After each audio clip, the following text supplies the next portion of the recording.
This is Pulpit Pew, a podcast by First Christian Church of Lubbock. Here, we exist to curate intentional conversations on faith, church culture, and theology. This is episode 54, where we embark on a new series all about the history of First Christian Church. And on this episode, we talk about the first 25 years. So sit back, relax, and we'll see you on the other side.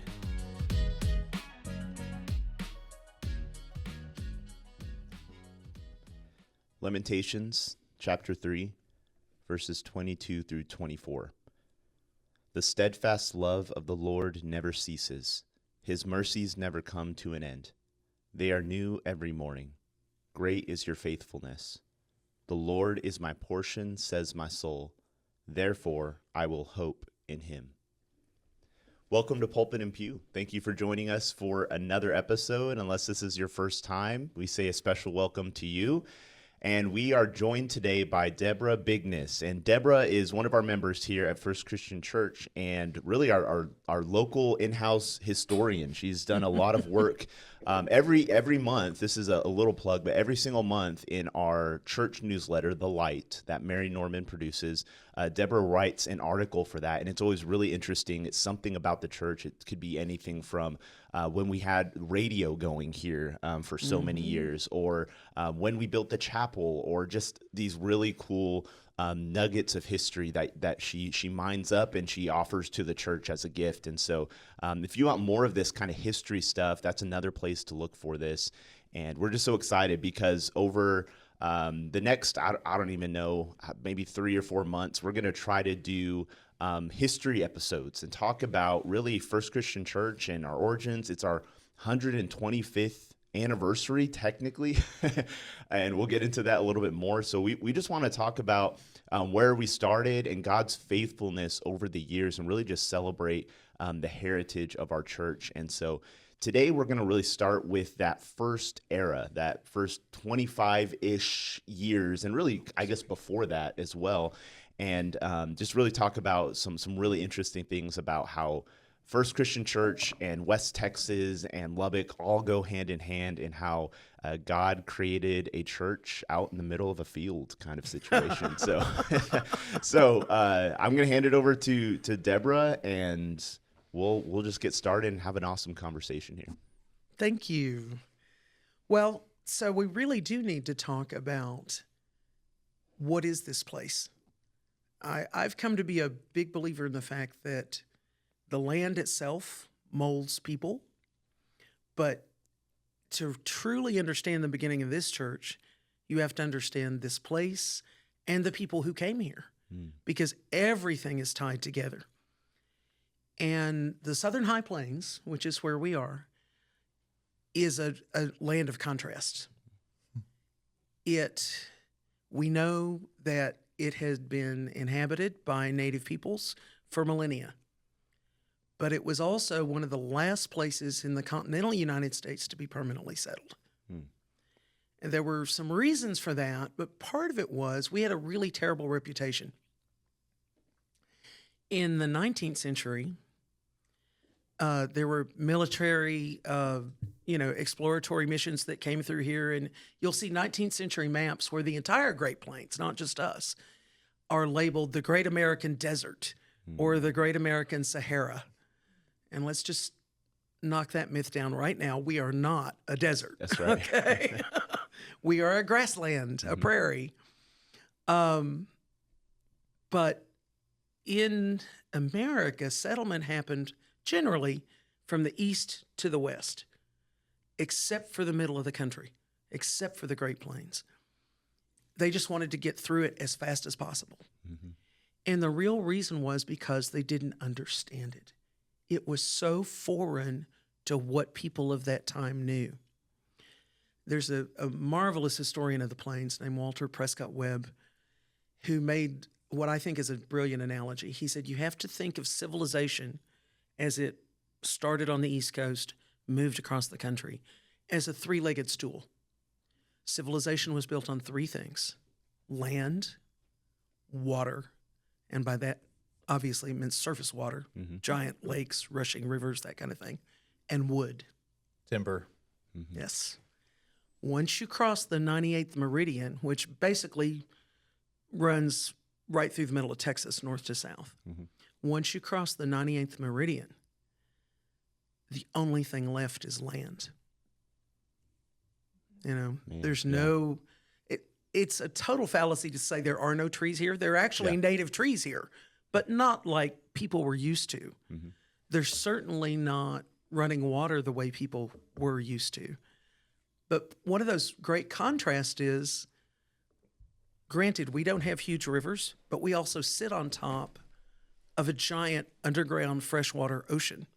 That's what the Ogallala Aquifer is. And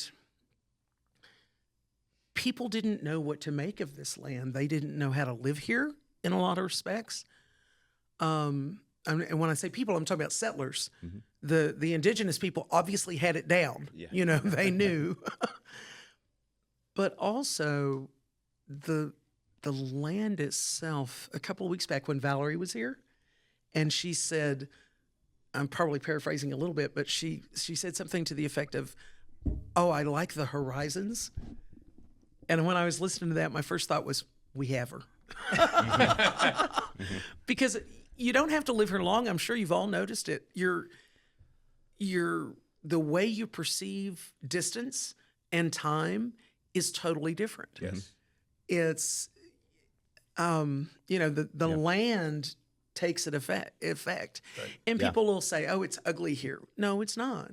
My wife, this is funny. She's wanting to go to Amarillo this week, actually, take like a little day trip and just get the kids up there and everything. But originally we were going to go get a little Airbnb with the kids, just stay overnight and everything.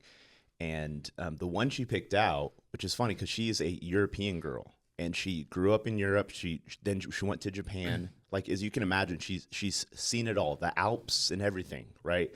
And she picked this Airbnb. I was like, this one? And it literally is this tiny little house with a porch out in the middle of a field, like out in the middle of nowhere. And she's like, but I just want to sit on that porch and I just want to look at the sunset. I just want to look at the horizon, just the openness of it. And I was like, right. All right, we have her too. We're here. the other so two things that happened to me. The first one I was warned about. Somebody said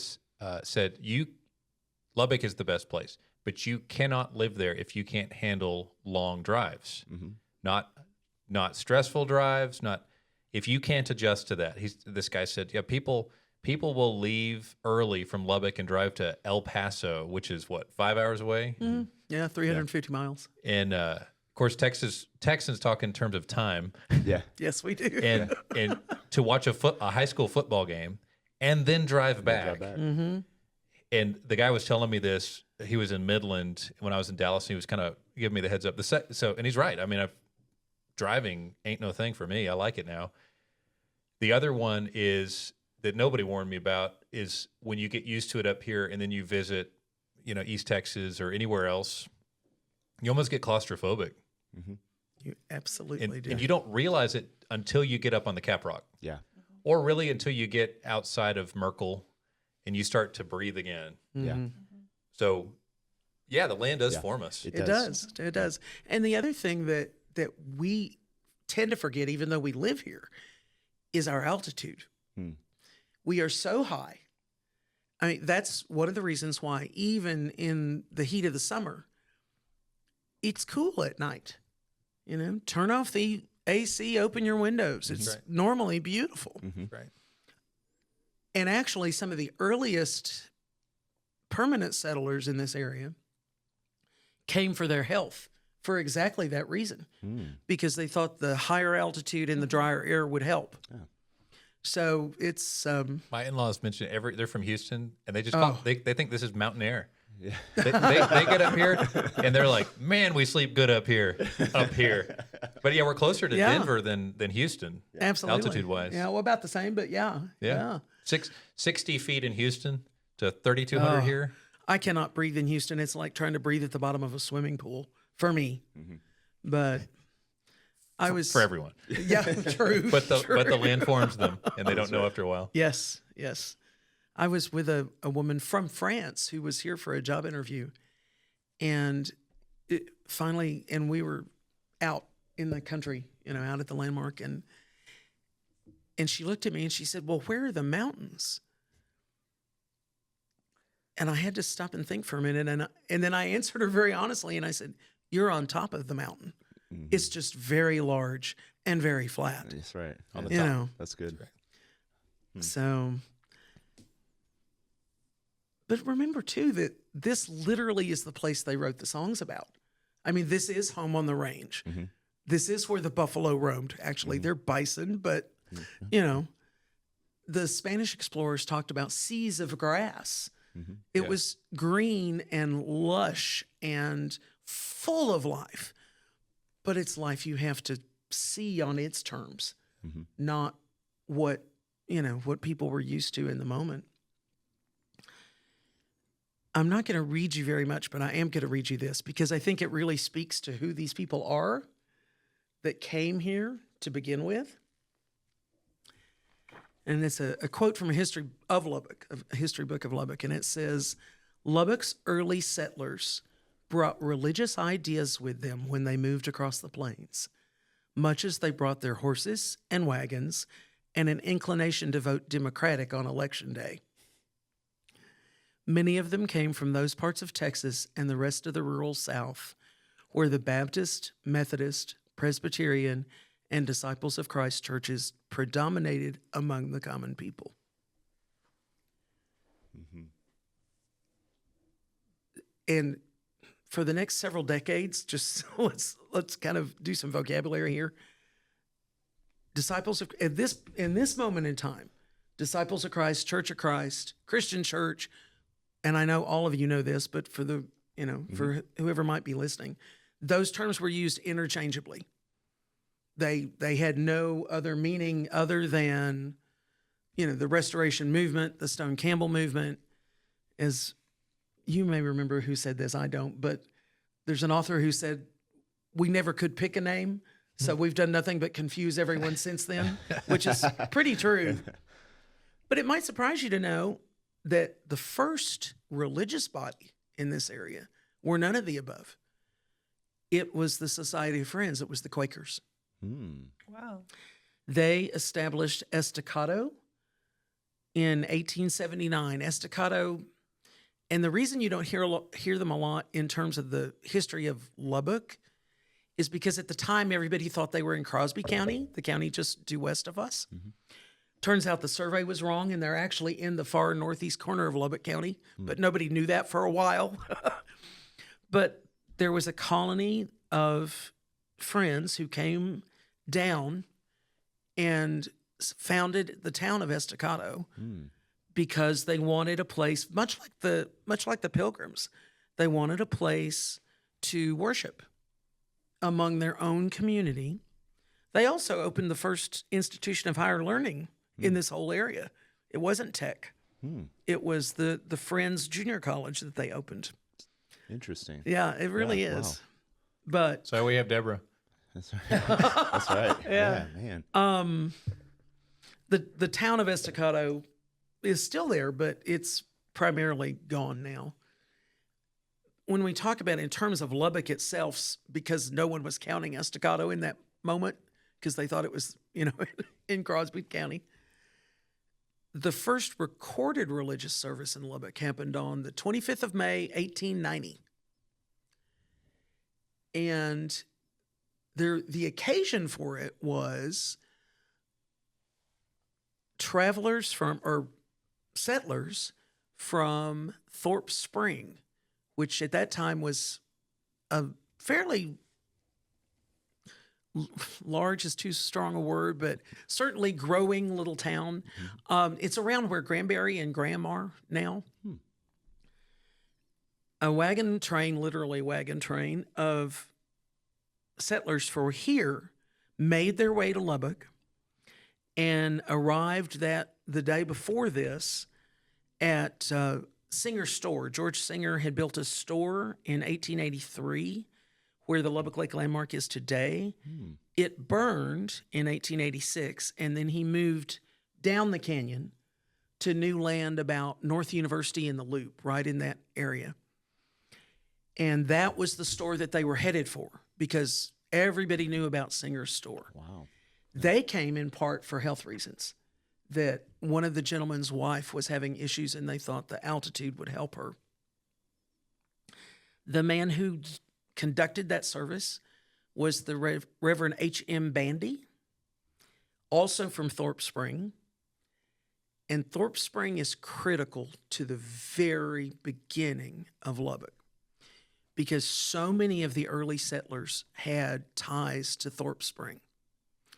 They were friends, they were neighbors, in some cases they were relatives, but they were also school alum because the Adran male and female college was in Thorpe Spring. Almost every one of these people had ties to Adran. They were either students, in some cases they were students and teachers, because Adran taught everything from the first grade through university. It was one of the very first co-educational institutions west of the Mississippi. And you may or may not already know that this is not a place you've never heard of. Adran? Adran. TCU. It's Texas Christian University. Oh, wow. Yeah. Today. Cool. So immediately that becomes apparent where that came from. Their statues are right outside the, I believe they're right outside the library. Okay. Adran were brothers? Yes. Okay. Addison and Randolph Clark. Okay. Yeah. Okay. Yeah. Those were their nicknames, Adran. Yeah, that's how they came up with that name. Stone Campbellites. Yes. Well, and Reverend Bandy was not only had been a student at Adran, his wife was Elizabeth Thorpe, the daughter of the man who founded Thorpe Springs. So Wow. deep connections among all these people. I've developed a formula because of this. What were they in terms of religion, the categorization of these folks? You can find a zillion sources that will tell you that the Reverend Bandy was a Church of Christ preacher. On May the 25th, 1890, yeah, you could have said he was a Church of Christ preacher, a Disciples of Christ preacher, a Christian preacher. All of that would have been true on that day. But I've kind of developed this formula where I think for these people, what you have to do is look over the course of their life to find which side did they ultimately end up on. Yes. And that's the more appropriate label, if you will. In the case You know what tree by its fruit. Yes. Well, and interestingly enough, what I have written here is that the Reverend Bandy turned out to be sort of the Johnny Appleseed of disciples' churches. Hey! I'm not making that up. It's right here. He was one of the last great circuit riders and has an amazing history that we don't have time to talk about today, but he went all through West Texas, what we now call far West Texas, seeding churches and even into New Mexico. Alpine, Marfa, Hereford. Yeah. He would assist very beginning churches, even if he didn't found them.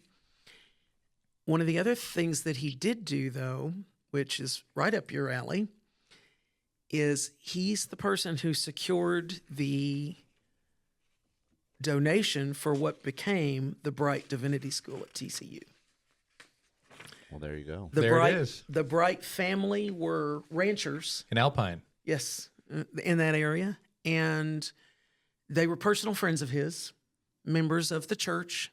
I believe they were members of the church in Marfa, but that, huge range, depending on which direction you go when you leave.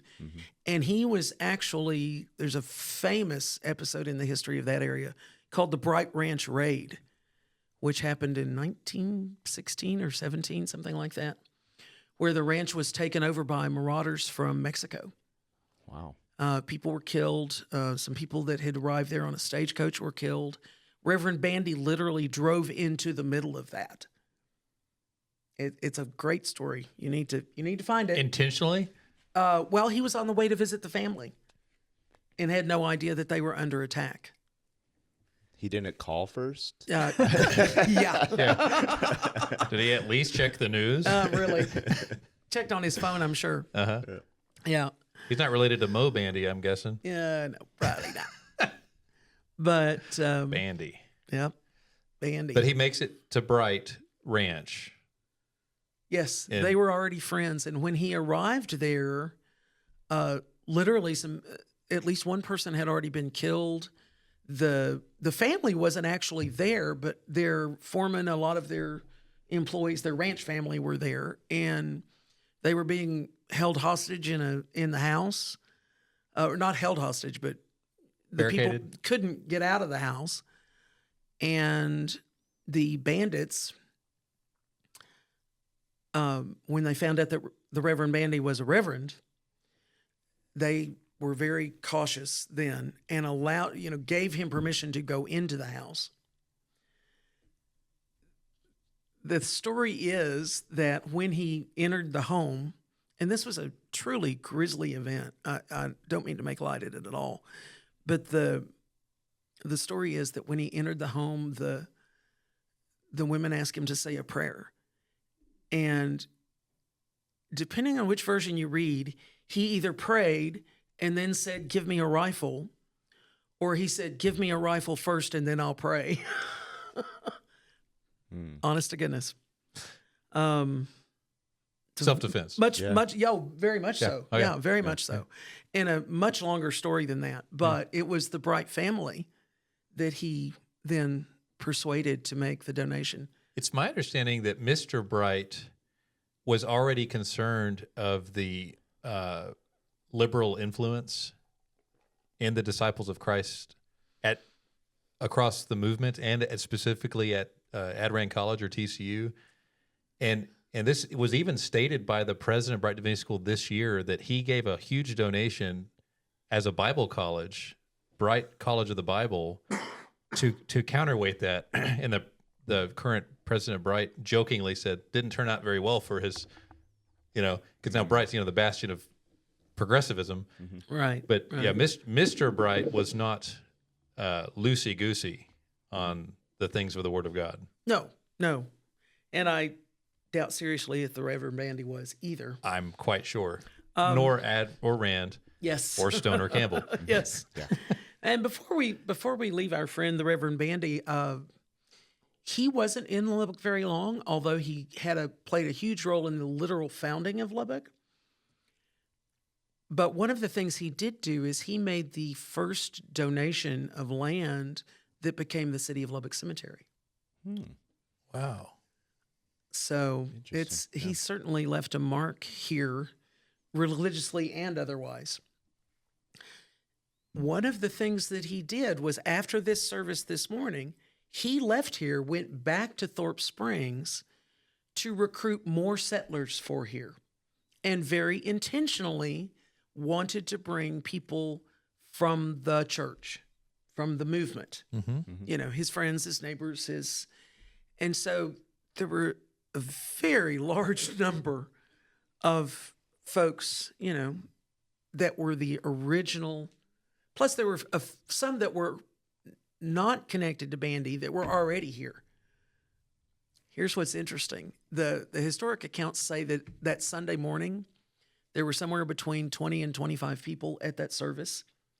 They did the 1890 census the next month, and there were 32 people in the county. Pretty good turnout. So, yeah, Percentage-wise. I've never seen anything like that in my life. Probably the biggest turnout we've ever Yeah, had, what is that? actually. 70% or so? Man.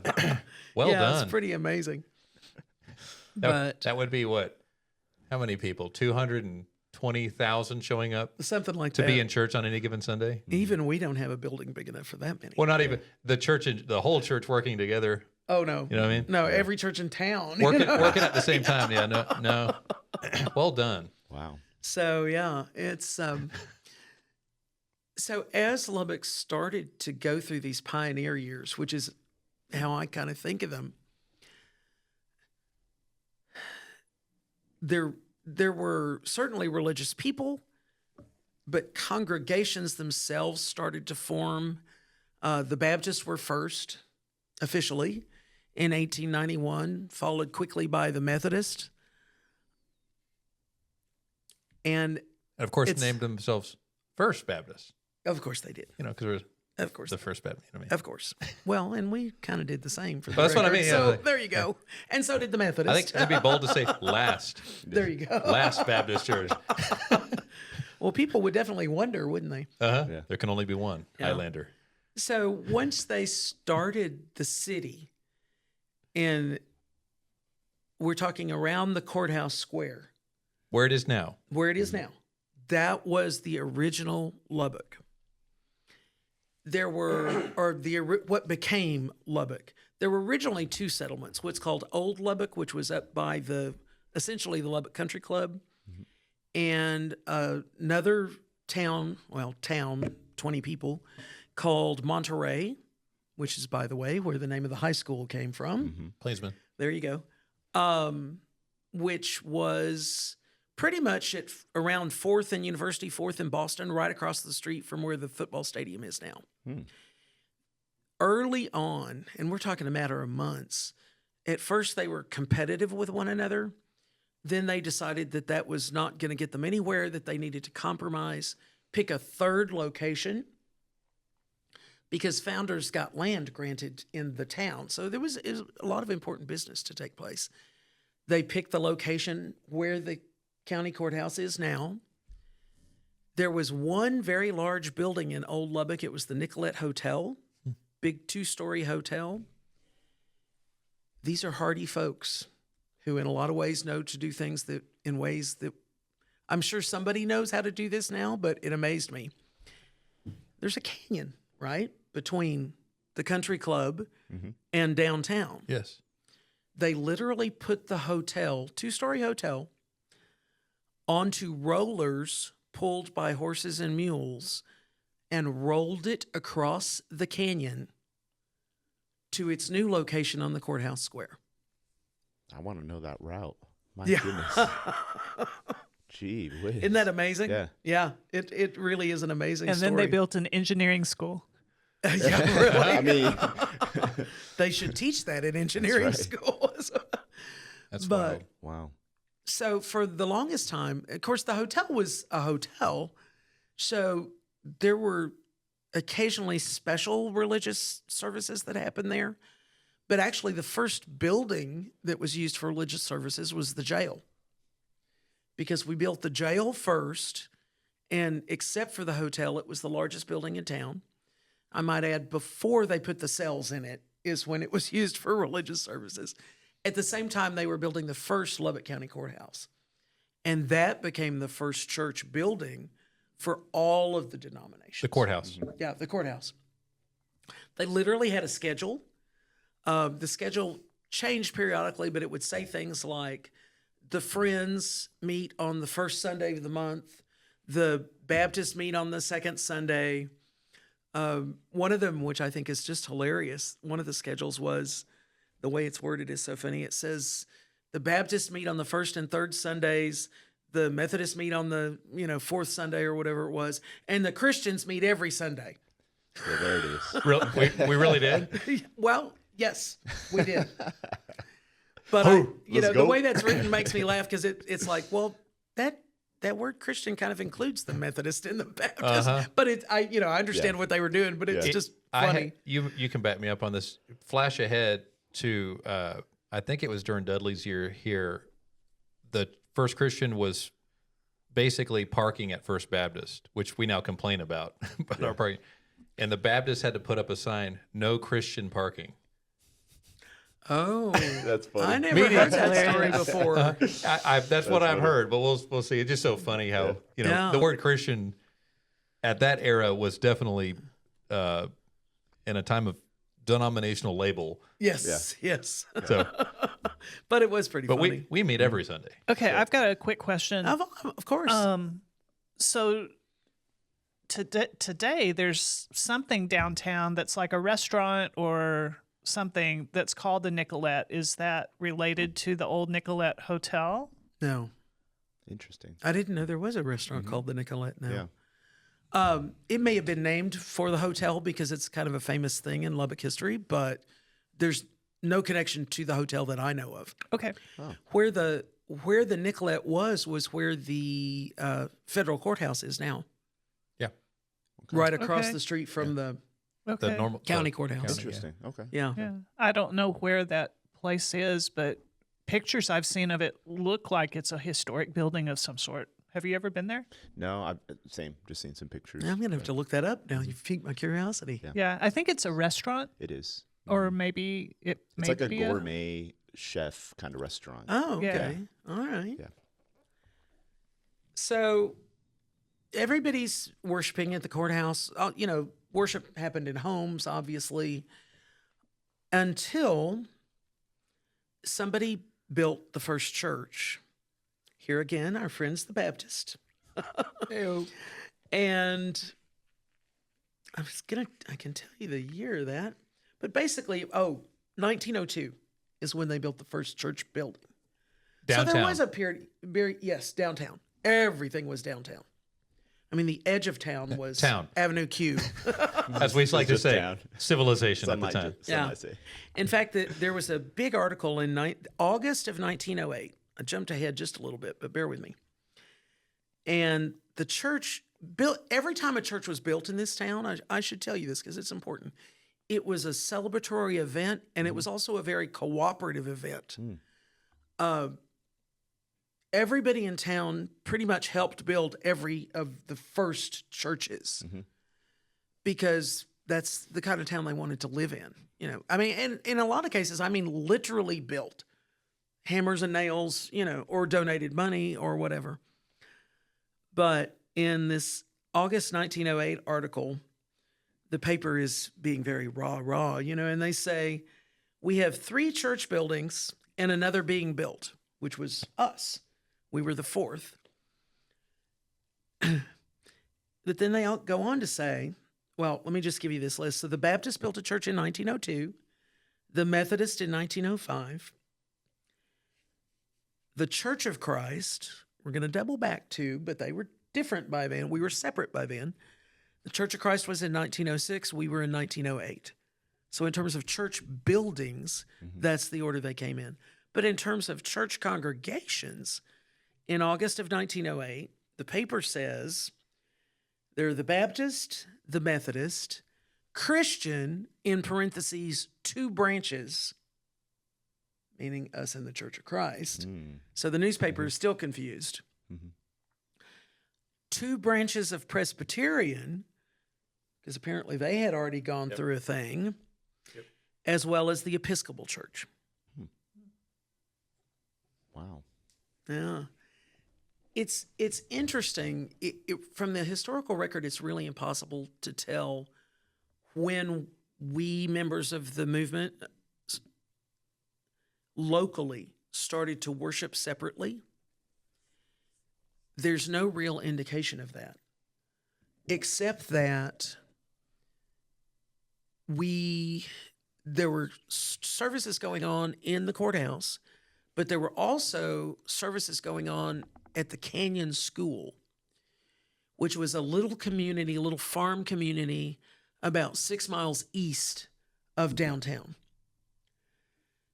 Whether or not that was just a mix or whether it was a neighborhood thing, I'm going to go worship the place closest to me, I don't know.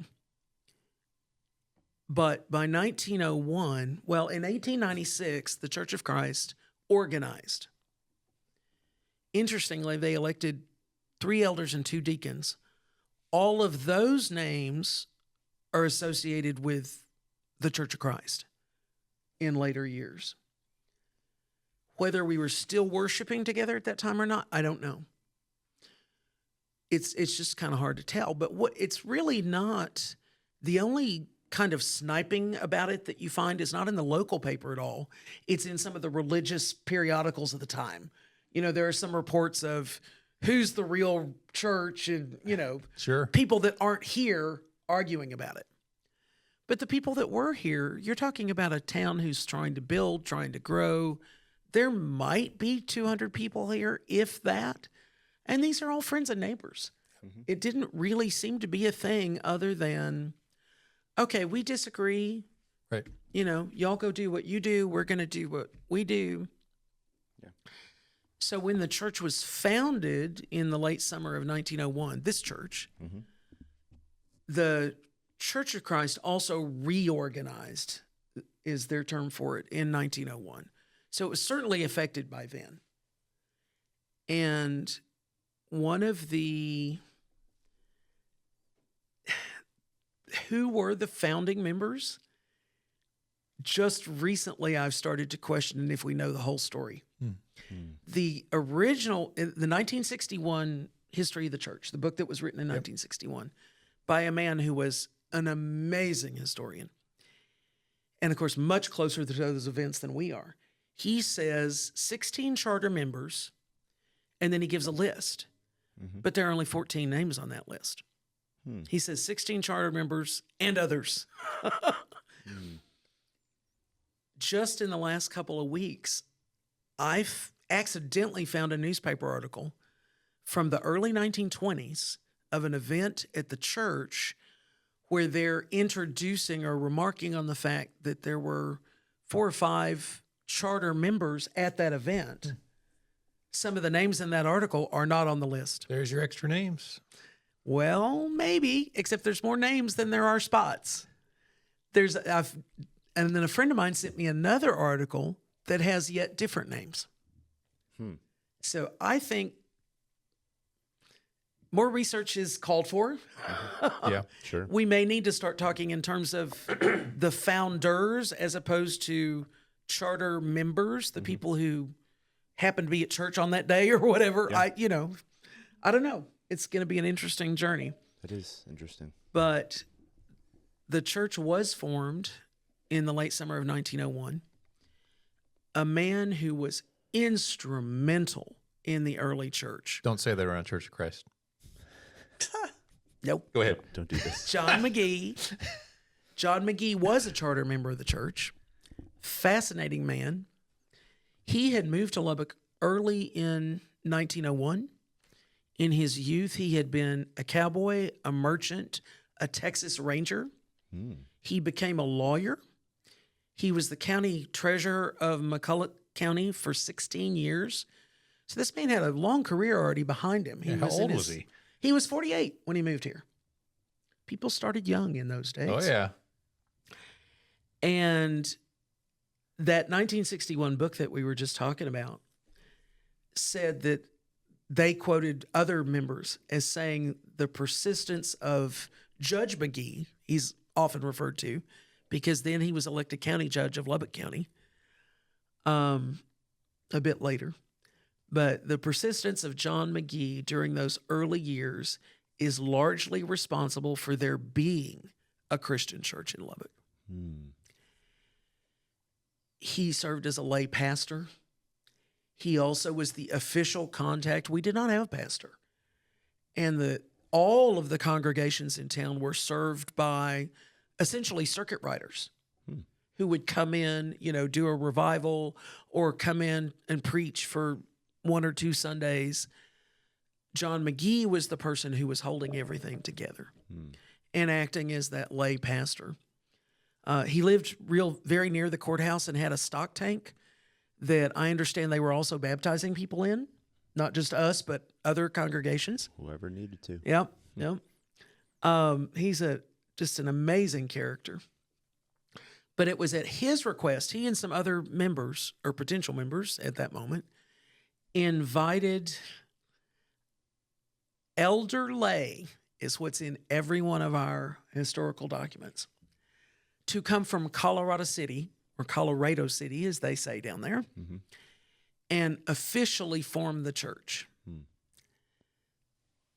Why that town? Because the 2 closest towns to us, bigger than us, were Colorado City and Canyon, 100 miles to the north. Yeah. So it was a bigger town than Lubbock, and actually already had a railroad, which we were years away from. Wow. So they invited Elder Lay to come. That's all I knew about this man. That's all it's ever been That's a name, written. not a title. Lay.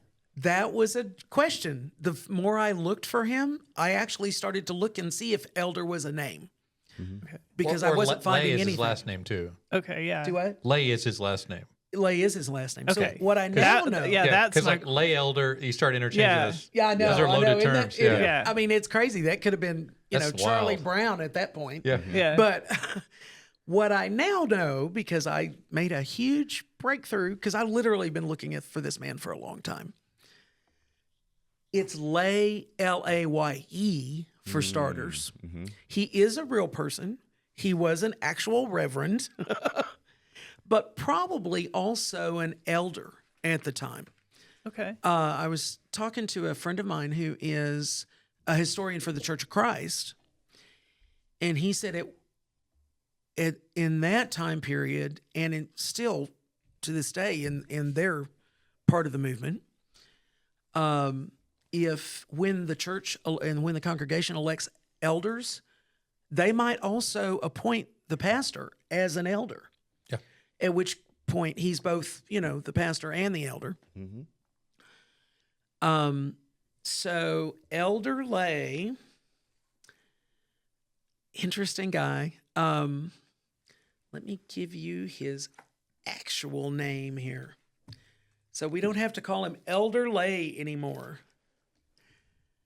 He was the Reverend William Henry, apparently went by Harry Lay, Laye, born in Newfoundland, Canada. Well, there An you hour go. later, we're back to Canada. All right.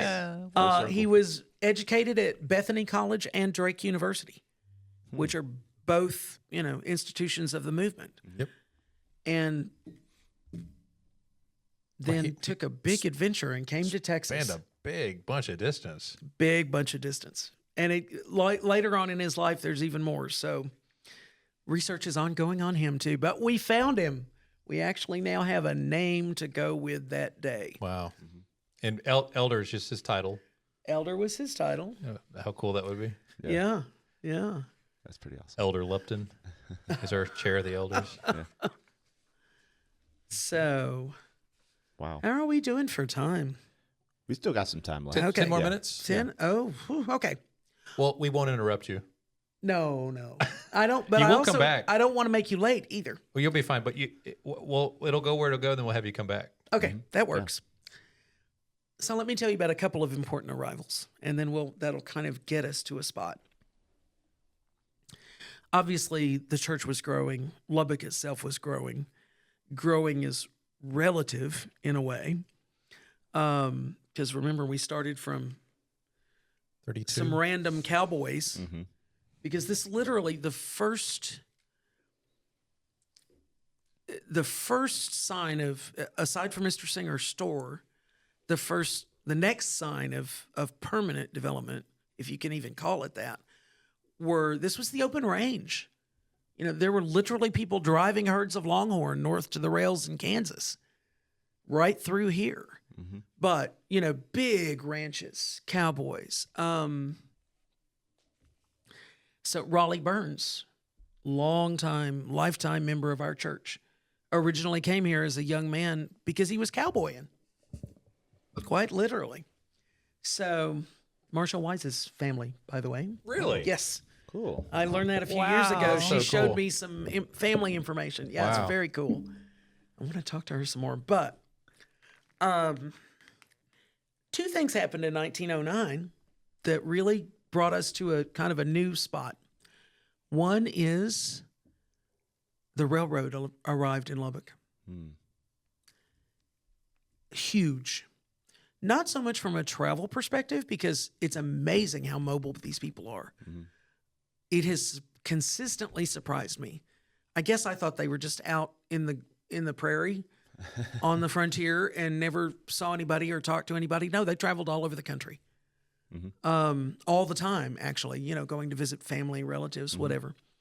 But the railroad was huge, A, because it made it much easier, also because it gave us an outlet for agriculture. And it was a period of transition between ranching and agriculture. Until you can get those crops to market, they can't walk themselves like cattle do. So huge influence there. But the other thing that happened is the summer before we had hired our first resident minister. Finally had our very own pastor, whose name was John Calvin Welch. How's that for the name of There a you preacher? go. Cool. All And right. good grape It was juice. meant to be. Just kidding. Do we have? Is he on the wall? He is not, and we need to maybe do something about that. Yeah. Yeah. Where are our gaps? Is it just him, or are there others? No, there are others. All the earliest preachers. It'd be interesting to try to track. They can those have down my and spot. add 'em.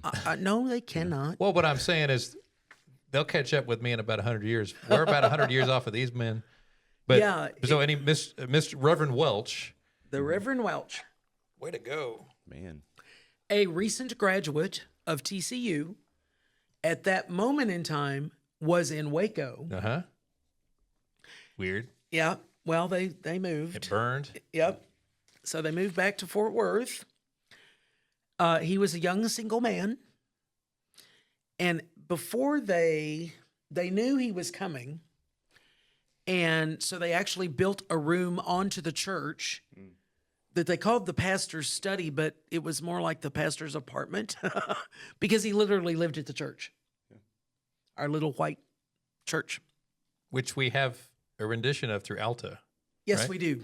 Alta Reed. Yes, Who does thank miniatures. you, Alta Reed. Obviously. We should bring those here when we're having these conversations. Yeah, that would be cool. We really should. That would be and, awesome. And the location of, there's been 3 locations of this church. Yes. Okay. Let's So- double back for just a second. When we built the building, which was the year before we got the pastor. I guess we figured he had to have a place to be, so we needed a church first. We built it at what was then 5th and Ash. And the first time I read that, I was like, that can't be right. Because if there was even an intersection of 5th and Ash, it would be in the middle of McKenzie Park.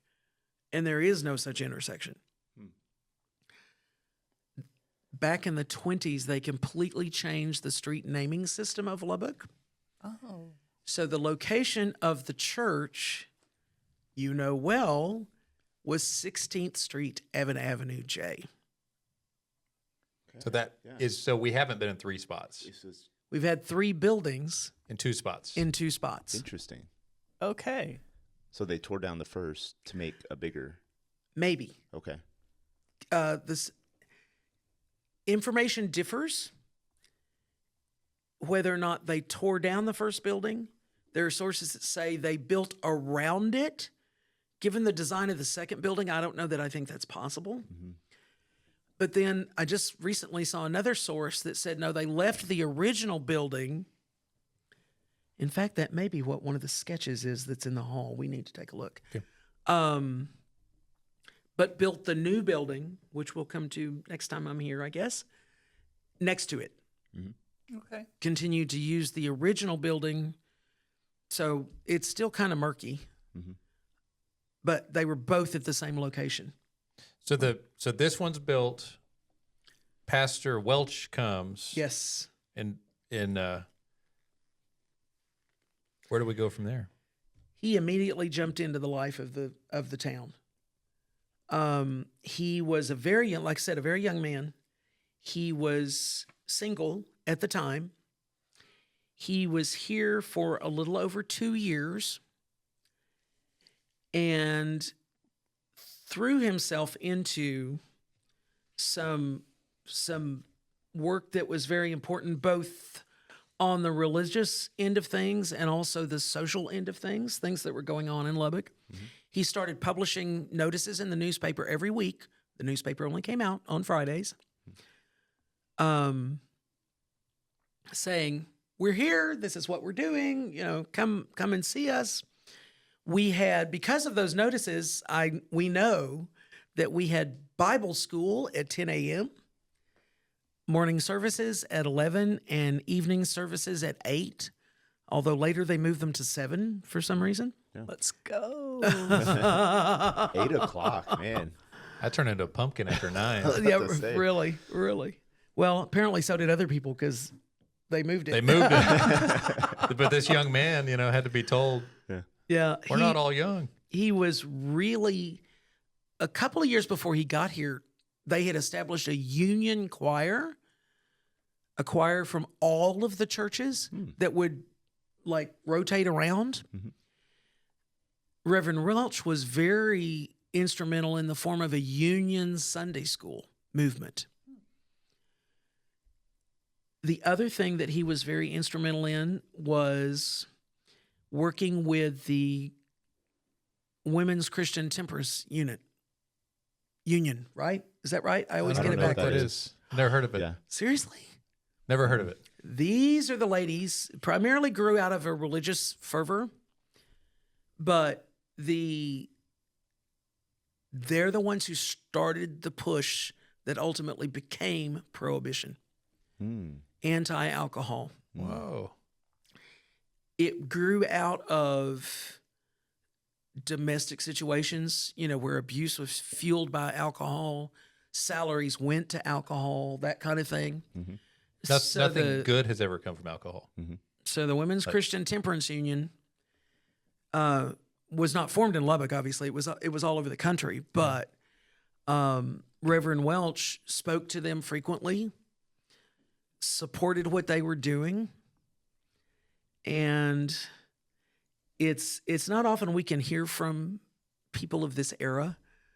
They didn't leave copies of sermons, because I've learned that a lot of pastors don't actually work that way. But occasionally we'll get a title in the newspaper of what the sermon was. It makes you wonder, oh, geez, I wish I could have heard it. With that title, I wonder what he was talking about. But he was quoted in the newspaper, so I'll leave you with this for today.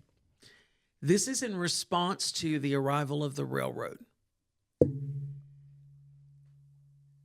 And the newspaper reported this. In its wake, it being the railroad, predicted John C. Welch, pastor of the Christian church, would come unwelcome change. A direct quote. A certain amount of immorality and lawlessness must be expected as the city grows, he warned. Churches, fortunately, could neutralize those imported influences. There must be such a public sentiment created as will counteract the evils that are and will creep into our city, said the Reverend Welch. Again, a direct quote, may we all help to build Lubbock morally while she is so young, so that when she is old, she may not depart from it. Let's go. Ba-boom. Backbone. Our first pastor. Had a backbone. Man, that's great. Man, I don't even know what to say after that. It's just really interesting to hear some of those beginnings. I've always told people, just from hints of what I've heard here and there, that our church, First Christian, is Lubbock. Like, we're so intricately entwined with the origins of our city, and we are Lubbockites, and just getting the details behind some of that it's not just that's not a far-fetched at all. Like, obviously, God was doing some really cool stuff here from the beginning and intermingling our church and the origins of the city, and we're proud to be Lubbockites, and so. Well, and the whole religious community, what impresses me is how much you see about they're in a cooperation with each other. Mm-hmm. From the Quakers, the Friends, through what essentially are if you're judging by buildings, 4 founding congregations, followed shortly by the Episcopalians and Presbyterians. Yeah. But they all were cheering each other on, helping each other, because they had a common goal of what kind of town they wanted to build, where they wanted to live. That's right. And it paid off. They will know you are my disciples by your love for one another. Mm-hmm. True ecumenical, a truly ecumenical movement, if you will. And of course, denominationalism is, some people have a big problem with it. I was in a conversation yesterday where I was saying, there's actually something good about it, as long as we don't depart from the essentials of the faith. But besides that, if you want to worship without instruments or do all the non-essential stuff, we can have some liberty. And it sounds like that's the story of Lubbock in the churches here, and I love that. Yeah, it's what's interesting to me is they were literally living one of the basic tenets of Stone Campbell, which is all Christians should be united by the faith. That's right. And that's one of the reasons why, the split within the movement itself seemingly happened pretty easily here, and that wasn't the case in every place. Yeah. But then also the way they were all working together. Yeah. I want to just make a statement about the nature, probably the biggest fault line between it in the split of the Church of Christ and the Christian Church Disciples of Christ. We're on the Christian Church Disciples of Christ side. We just voted to not be part of the institution, so don't be confused. One of our core tenets was where the Bible speaks, we speak. Where the Scriptures speak, we speak. Where the Scriptures are silent, we are silent. The Church of Christ over the history had taken a more prohibitive stance on that. Where it's silent, it's prohibiting. Mm-hmm. We had a more permissive stance. Where it's silent, you're good. Interpretive, yeah. It didn't talk about air conditioning, So, but I mean, it sounds funny, but there are times when you really have to use common sense and discernment of the Spirit. But our crisis in our congregation was where the Scriptures speak. Mm-hmm. That was always said, and that's what where the Scriptures speak, we speak. Right. Mm-hmm. Where they're silent, and we got to the place. That's what's so powerful about our 125th anniversary and this decision to really make some changes and continue on with our journey, because where the Scriptures speak, we're still speaking. Mm-hmm. We're not ashamed of the gospel, and we're not ashamed of what God loves, we're going to run to. What God abhors, we're going to flee from. Yeah. Simple. And he even said, I'm sure he was not a pessimist, but this railroad's going to bring some change, not all of it good. Yeah. True. And so we need to be discerning, and the city can't outgrow our character. Mm-hmm. Yeah, it's powerful. It's a great message for today. And I would also say about Lubbock, I came here almost 12 years ago. This city is unique in that the community, the fiber of the community is still here. And it seems to me that everyone here wants to be here. There are people who, there's a lot of songs about people leaving and then coming back. Mm-hmm. But I have met people who are praying for work here. Yeah. They don't want to leave Lubbock or leave it, Right. And so it's a really interesting place, because I've lived in places where you have a good job, you don't really know your neighbors, you don't have a lot of, your pride is about your sports team or something. Mm-hmm.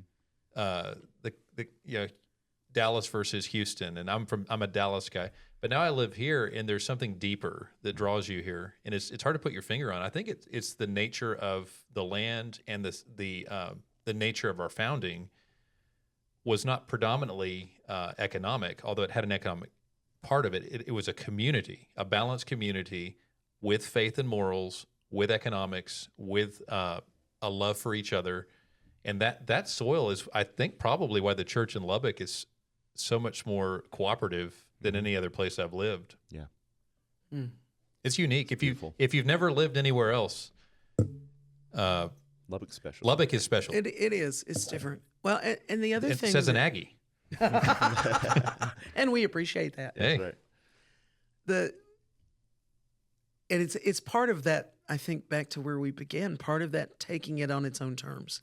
Mm-hmm. Because I have literally known people who move to Lubbock, live here for a time, and go, I can't. Yeah. I can't, the weather, the horizon, whatever it is. See ya. The land is too much for them. Yep. And they leave.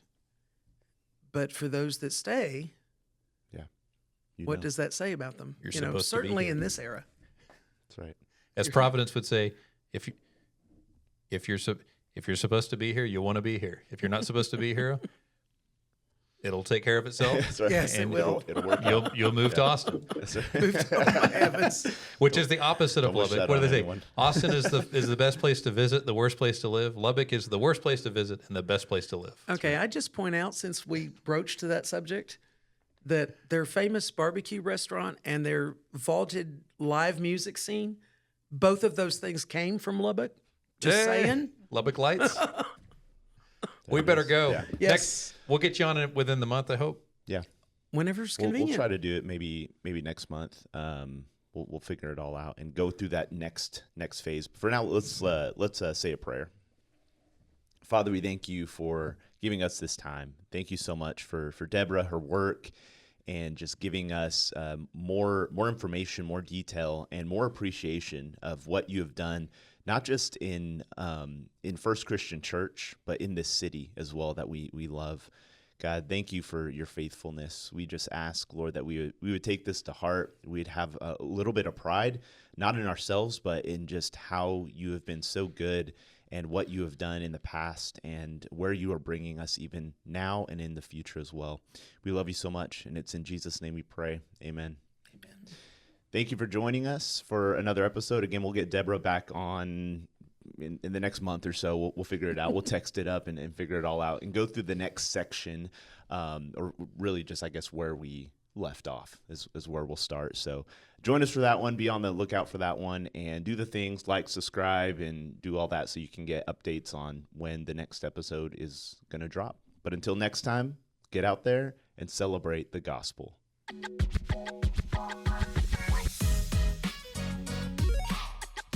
Thank you for joining us today on Pulpit and Pew.